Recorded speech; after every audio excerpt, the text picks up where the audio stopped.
এর জন্য বলতে গিয়ে আমাকে 1 মাস বাইরে রেখেছে। সরস্বতী পুজো আর বাধা দানের বিরুদ্ধে বলতে গিয়ে আমাকে বাইরে রেখেছে। আমি গর্বিত।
যে 47-এর আগে ব্রিটিশরা এটা করেছিলেন।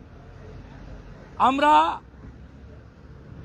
ব্রিটিশদের সময়ে বহরমপুর সেন্ট্রাল জেলে সরস্বতী পুজো বন্ধের ফতোয়া নেতাজি সুভাষচন্দ্র বসু অগ্রাহ্য করে পুজো করার কথা ইতিহাসে বইতে পড়েছি।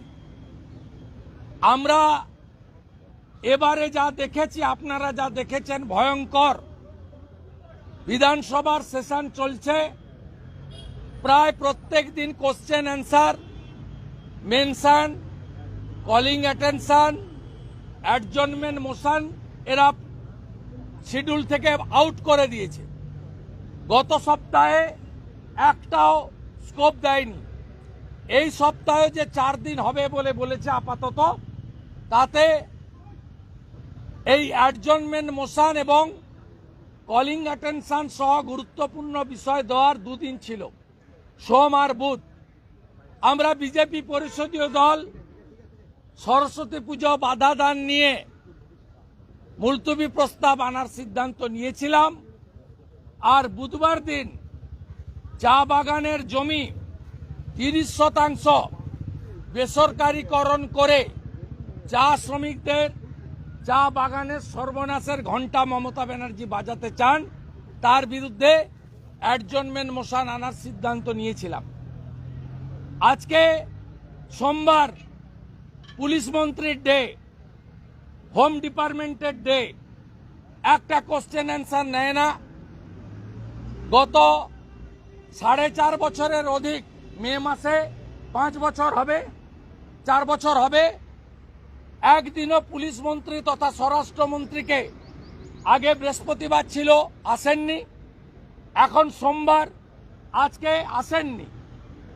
যেখানে আমরা অতিরিক্ত প্রশ্ন, যেখানে আমরা কলিং অ্যাটেনশন দিয়ে মুখ্যমন্ত্রী মহোদয় তথা পুলিশ মন্ত্রী মহোদয়ের কাছ থেকে জানতে চাইতাম যে কেন আলামিন মণ্ডল, হরিণঘাটার নগর উখড়া তৃণমূলের বুথ সভাপতি, তার ছবি ভিডিও দেখা গেছে হেডমাস্টার মশাইকে ধমকাতে, গ্রেপ্তার হয়নি কেন? সাবির আলী, আপনি যে কলেজে ল পড়েছেন বলে দাবি করেন, তিনি গ্রেপ্তার হননি কেন?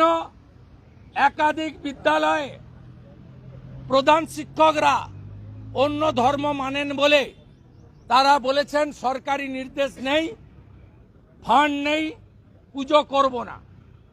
আমরা সে প্রশ্ন করার সুযোগ আমাদের নেই। মাননীয় অগ্নিমিত্রা পাল মহোদয়কে অ্যাডজনমেন্ট মোশনের কাটছাট করে কয়েকটা লাইন পড়তে দেওয়া হয়েছে। পড়তে দেওয়ার পরে হাউস অ্যাডজন করা হয়নি। আমরা বিজেপির আজকে যারা ছিলাম সেই বিধায়করা আমাদের রীতিনীতি অনুযায়ী বিক্ষোভ করেছি। হিন্দু বিরোধী সরকার, দুর্গা ঠাকুর ভাঙা সরকার, কালী ঠাকুর ভাঙা সরকার, বেলডাঙ্গায় মন্দির ভাঙা সরকার, বজবজে লক্ষ্মী ঠাকুর ভাঙা সরকার, হিন্দু বিরোধী সরকার, এই সরকারের বিরুদ্ধে স্লোগান দিয়েছি। আমি লিডার অব অপোজিশন, আমি দায়বদ্ধ আমার এমএলএদের টিমকে লিড করার। আজকের বিজনেসকে আমরা অগ্রাহ্য করেছি, টুকরো টুকরো করেছি ছিঁড়ে, এবং আমরা সেটা উড়িয়ে দিয়ে 10 মিনিটের বিক্ষোভ করে বাইরে বেরিয়ে এসেছি। তারপরেই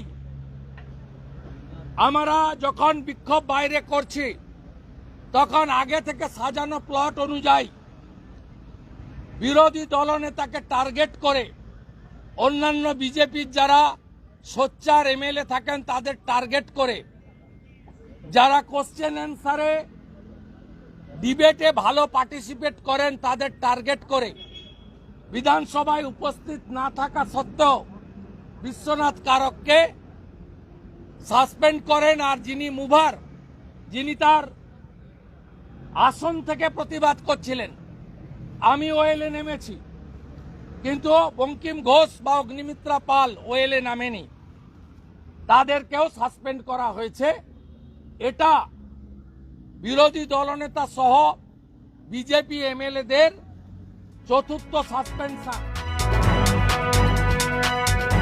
এই খবরন